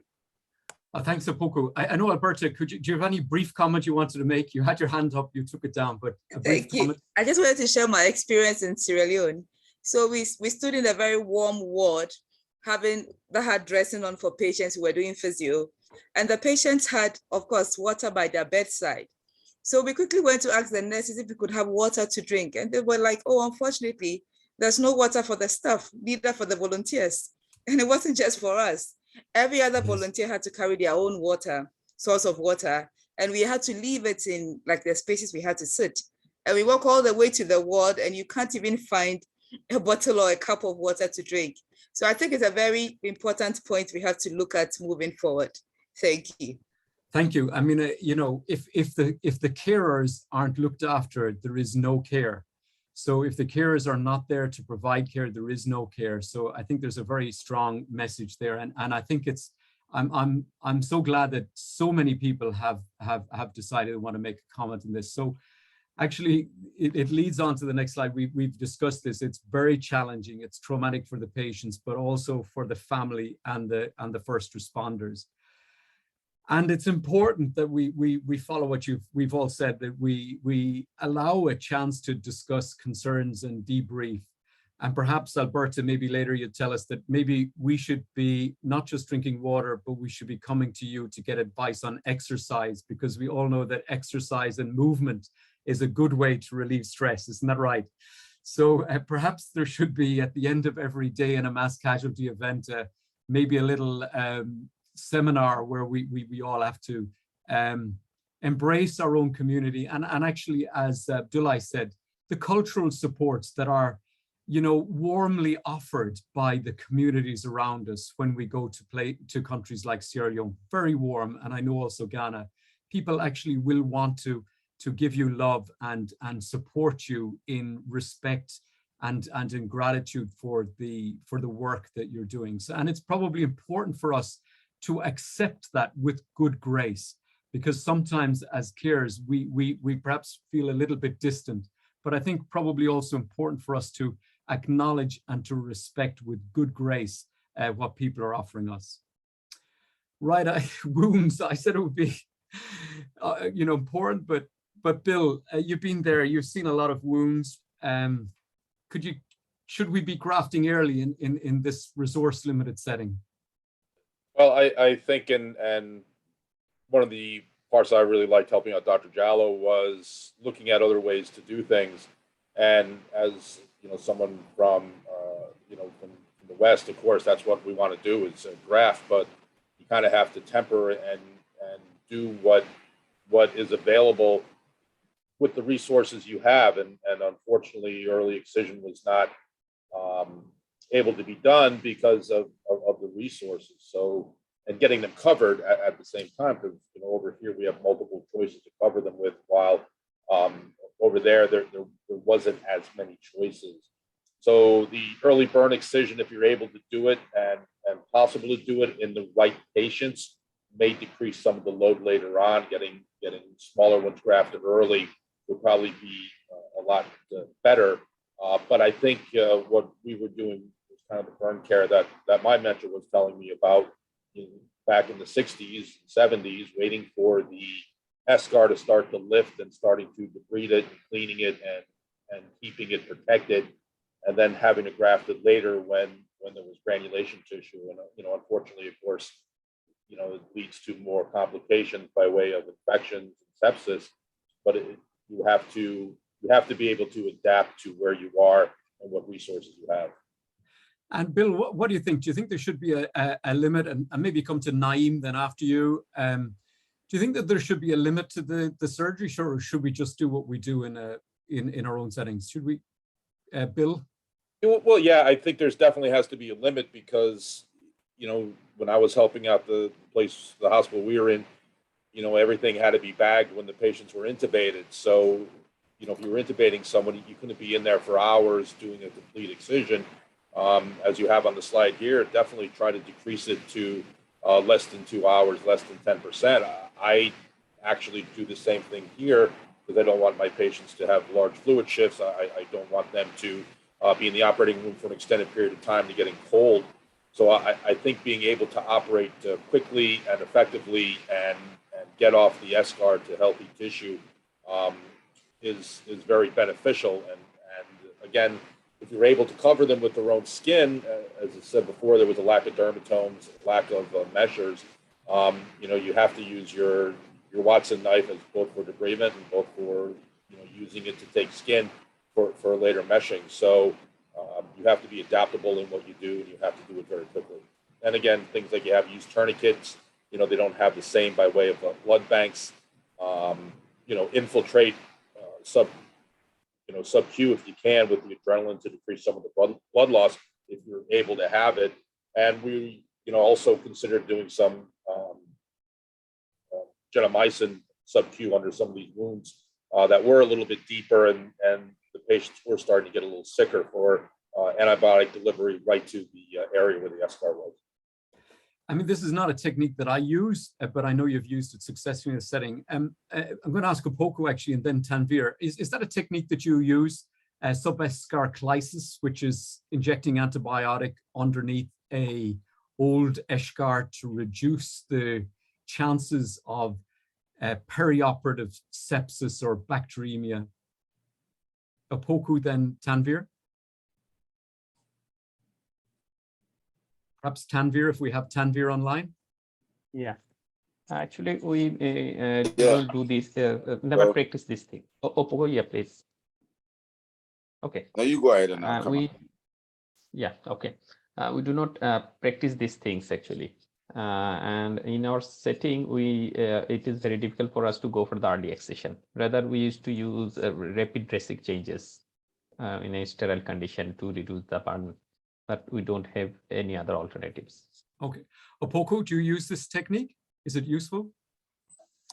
No, it's not a technique I've used personally, but what we do is that sometimes in limited cases, we do a subfascial excision, which it's quite rapid, although cosmetically not the best, but then it gives, it allows you to take away the scar with reduced bleeding, and then you're able to slap a skin graft on quickly if in the selected cases. It's a very useful technique. Naim, do you have any comments on the other surgical aspects of planning? How about eschorotomy? I mean, Naim, we've kind of overlooked this, but we've got 100 patients in the emergency department. Should they all have an eschorotomy if necessary, or should we simply change the triage on those individuals? I mean, I would go back to Bill's views about surgery. I totally agree. You should really limit. You shouldn't really do what you are doing if we are coming from different settings like UK or United States. We shouldn't really follow our protocol in this new situation. We should really stick to what the local protocol is, and don't start doing early excision in circumstances that this will be futile. To be honest, I don't really know how, if you are confronted with 200 patients with half of them needing sclerotomies, I will defer this to Tanvir. He is the guy who got the experience with that to answer it, because I don't know what to do, to be honest. Tanvir? Yeah, I actually missed the question from Naim. So I suppose the question being, when you're faced with mass casualties, let's say 200 patients who might need a significant proportion with circumferential full thickness burns, do you do an eschorotomy on all of them, or do you simply say, look, let's just wait and see what happens over 24 hours? No. Now, for the limb savings, or where there is the need, we used to go for the eschorotomies. Okay. But not for the early excisions of the wounds. Not for the early excisions. Dr. Zheng, I'm not sure what your thoughts are. You've prepared for different scenarios, the 200, 2,000 and 20,000 scenario. At which do we always do eschorotomies, or is there a point at which we say no?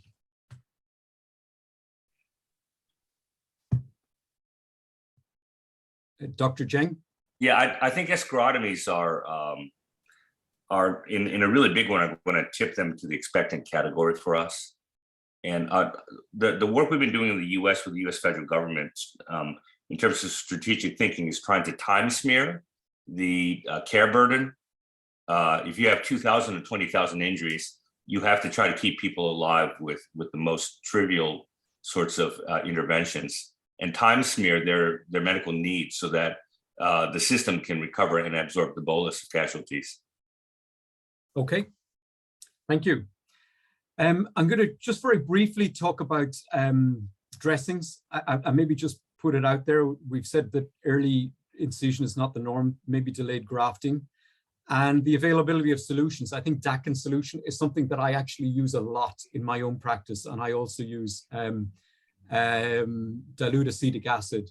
And I think both of them are very useful. I don't know whether mashed papaya is something. There are presumably enzymes in it that are akin to bromelain and so forth, which we know are being used to provide some form of colloidal effect as well as an enzymatic debridement. I suppose important, we talk about the dressings to identify an area, the team, to provide a plan to address things like the frequency and the analgesia.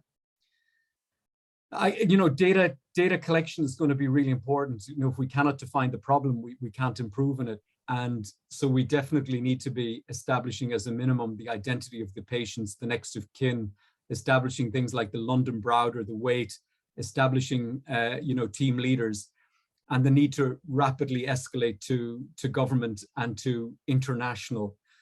I suppose a couple of people here have got an experience in that international.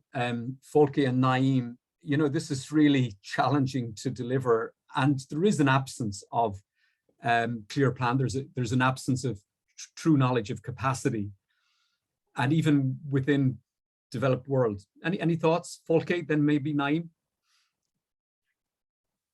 I can speak a little bit from the experience in the Romanian disaster, and one of the conclusions one made was that one knows very little about the area when one comes there. So therefore, one is very dependent on local tradition and local knowledge, and this is a major challenge. And therefore, you really need to rely upon and have a good communication at the site and with the people involved. Naeem, any thoughts on this communication? I will refer to the work that Stayan done for with the EU disaster planning, and there has to be a command control, and that's why the emergency teams that it deployed have to have one person on them is just for communication and management of the team, and this person is in charge of dealing with the media, dealing with the communication with the command centers, and the triage for these patients. So the communication from the ground down to the command center, whatever it is really vital, has to be structured. Naeem, on this point, there were a lot of people who were having discussions in the background with regard to the disaster in Sierra Leone, but until the Sierra Leonean government itself requests formally intervention, nothing can happen. Do you think that that's something that can be better addressed, that there's automatic responses, or does it need to happen in this way? That's a very good question. We have been through this for the last 4 or 5 years, and unfortunately, every other disaster we have the same discussion again. What should we do, and how can we help?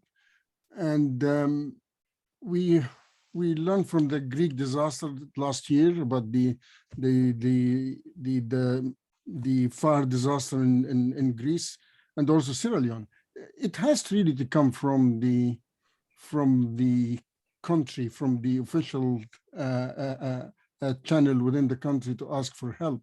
And it did really work well in Sierra Leone, because they did ask the WHO, and the WHO regionally sent teams from, I believe it was Senegal, and they done good job. So I think trying to parachute people inside to the disaster zone without structure that really support them, it can be a burden on the disaster country rather than help. I know William went to with the ABA initiative, but I think if we read the paper that I put in the chat box about the recommendation of WHO emergency team, it does really set everything in this paper. And what we really need to do is how to think about how do we implement that. And currently the EBA, the ISBI, and also the ABA with the current president are in discussion trying to do and find out how can we implement the recommendation of the WHO working group. I see, was it Miron Luminata? You wanted to make a comment? You put your hand up, an attendee. Maybe if you could tell us who you are. And I think Bill is raising his hand. And Bill as well. Okay, Bill, let you first. I will say, I think the company that brought me over, Global Response Management, already had a presence in Sierra Leone. So it did make life a little bit easier. It did take a couple days, of course, to get, privileges to make sure, that you are a real doctor and can really have something to contribute. And of course, coming from here to there, I had to get a few shots and vaccinations. But the process was actually very easy. And from the time they contacted me to the time I was on my way was about 5 days. But of course, they already had a presence, which I think made it a little bit easier to get people over. Yes, can I ask, is that Dr. Luminita? Is that from Romania? I don't know, I think you can unmute if you wish. If you had a comment that you wanted to make. No, okay. Well, I think, as we move towards the end of our discussion now, and it's been a, phenomenal discussion. Really, we've seen that there's a, a huge amount of work to be done. I just quickly put through these slides because they can be then accessed by everybody on the Yahoo if you want to go back. The idea to have, planning procedures in place, the response containing, making safe. I suppose the response teams, these are just really a challenge maybe for us going forward. Who should be there? How many should there be? Where should they be located? What availability?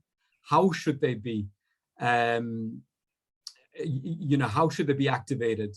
And how should they respond? Because I think now we have the ability to have remote responsiveness. So we could potentially have remote triage. Something we heard from Opoku at the very start was this idea that there are WhatsApp communication and that there's a different type of communication happening now between people who are at the scene and later on. The need, though, to have key people on the team, physicians, nurses, surgeons, intensivists, coordinators, and potential other traumatologists, because there may well be situations where there are ballistic or other injuries.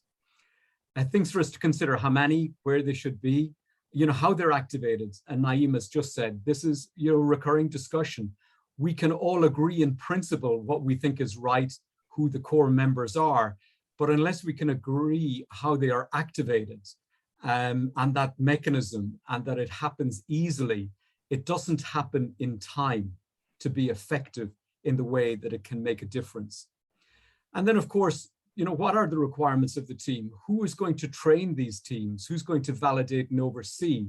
I understand that the team that was mobilized to Sierra Leone was a team from Senegal, which is very good, but I believe they were one with a primary trauma orthopedic experience, which is somewhat different from the experience that would normally be the case to deliver burn care.